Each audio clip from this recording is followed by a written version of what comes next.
Hi everyone, my name is Tyler Hollmig. I'm Director of Dermatologic Surgery at Ascension Seton and also at UT.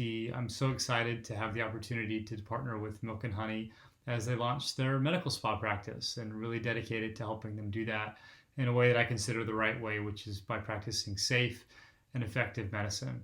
I'm really looking forward to hearing questions from you all and happy to answer those. I have a few in front of me today and a couple of topics that I want to discuss, and I hope that you all will find these really helpful.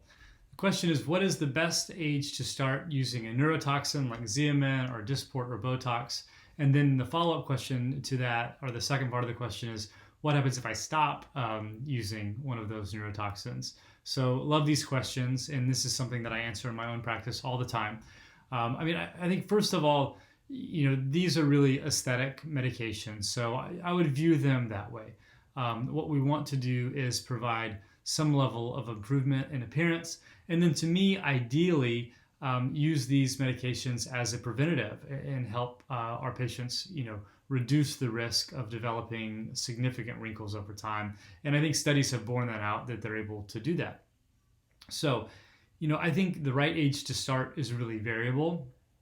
Typically, somewhere in the mid to late 20s, we start to develop dynamic wrinkles, and that just means wrinkles due to muscle movement. So when we do things like scrunch our eyes down or raise up our forehead, we see lines, and that may not be terribly bothersome. And so if that's the case to you, just leave them alone. Now, and it just depends on the individual, and so I'm sort of generalizing here based on literature, but kind of late 20s, early 30s, those dynamic wrinkles, the wrinkles due to movement, start to set in and become more fixed. Then in dermatology, we call them static rhytids or static wrinkles that are always there. So it kind of makes sense to me. A lifetime of scrunching eventually kind of almost causes an accordion-like effect where we start to set in fine lines. Okay, if you are someone who has fine lines that have set in and you don't like them, are you stuck with them forever? Not necessarily. We all age, right? Father Time is undefeated, but we can still treat these and often can even get rid of them. I think of those those constant lines that are due to muscle movement, almost like waking up from a nap. Sometimes, when you wake up from a nap and then we have lines on our face, and it can take, minutes, at least, if not longer, if even hours, for those lines to kind of come out. Well, I see that with my patients quite often too. So patients with early static, stable lines due to movement that get in a real regimen with Botox or Xeomin or Dysport, any neurotoxin, and do that, say, 3 or 4 times a year, because that's about how long the products typically last, roughly 3 to 4 months. I'll even have patients who have really pretty deep static lines that come out after 6 months, 9 months, or a year of having neurotoxin treatments. So when is it too late to start? Well, it just kind of depends on where you're at and what your goals are.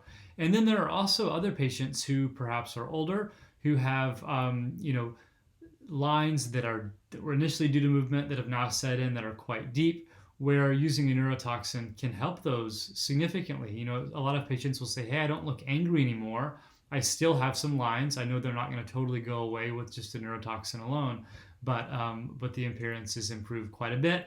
And again, it's never late to do prevention. So even if someone is a little bit older and has lines set in, we can help them kind of reduce the rate that they get deeper, or even halt that process entirely. And that actually kind of brings up another point. What do I do if I have fine lines that I don't like and a neurotoxin is not doing the trick? Well, the next step is usually to add in a laser, because those fine lines and textural unevenness is often due to collagen imbalance. And we can use lasers such as Moxie, and Milk and Honey is really nice for this, that help the body grow collagen and help blend those fine lines, and in some cases get rid of them entirely. So that's sort of how I think about the timing of starting neurotoxins. It's a completely personal choice. This is for fun. This isn't a life and death thing, and so I think everyone needs to make her or his own choice. But sort of scientifically and conceptually, that's kind of the framework that I use when I counsel patients.